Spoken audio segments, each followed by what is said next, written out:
There's no feeling more intense than starting over.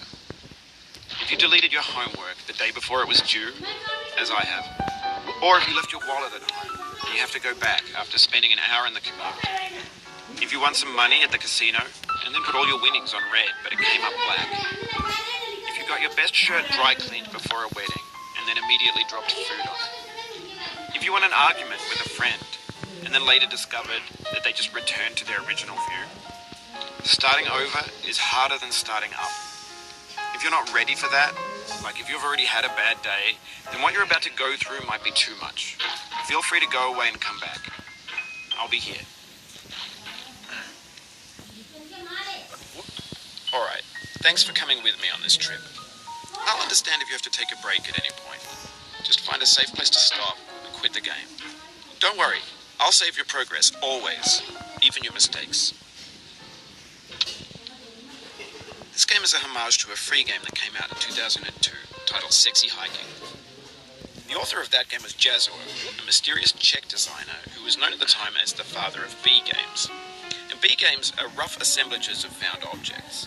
Designers slap them together very quickly and freely, and they're often too rough and unfriendly to gain much of a following.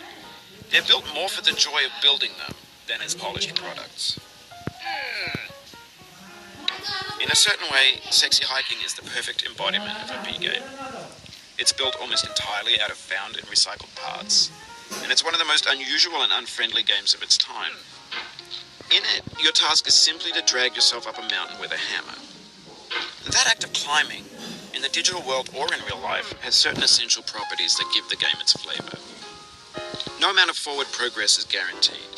Some cliffs are too sheer or too slippery, and the player is constantly, unremittingly in danger of falling and losing everything. Anyway, when you start Sexy Hiking, you're standing next to this dead tree that blocks the way to the entire rest of the game. It might take you an hour to get over that tree. A lot of people never got past it. You prod and you poke at it, exploring the limits of your reach and your strength, trying to find a way up and over. And there's a sense of truth in that lack of compromise.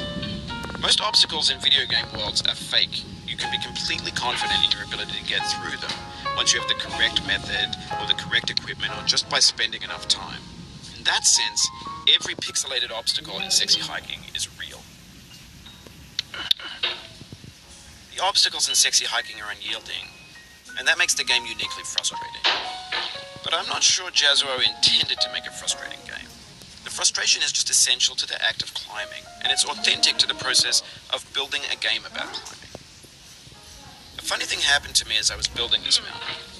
I'd have an idea for a new obstacle, and I'd build it, test it, and it would usually turn out to be unreasonably hard. But I couldn't bring myself to make it easier.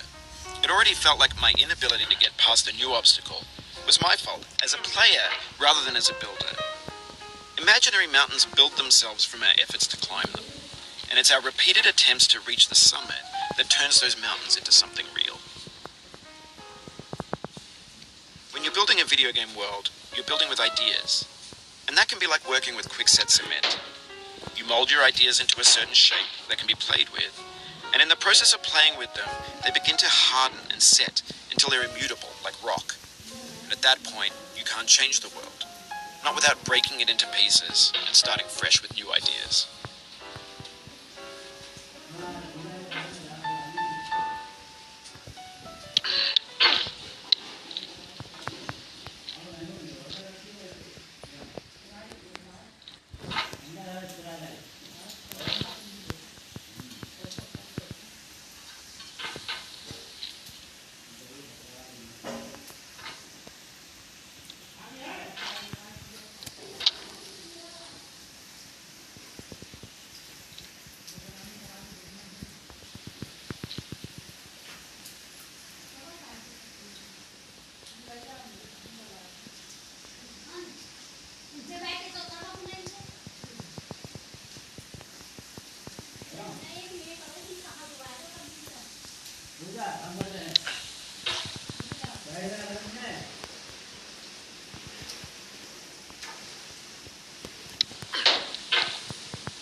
For years now, people have been predicting that games would soon be made out of prefabricated objects, bought in a store and assembled into a world. For the most part, that hasn't happened, because the objects in the stores are trash. I don't mean they look bad or that they're badly made, although a lot of them are. I mean they're trash in the way that food becomes trash as soon as you put it in the sink.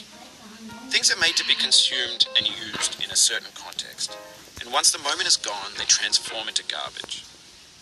In the context of technology, those moments pass by in seconds.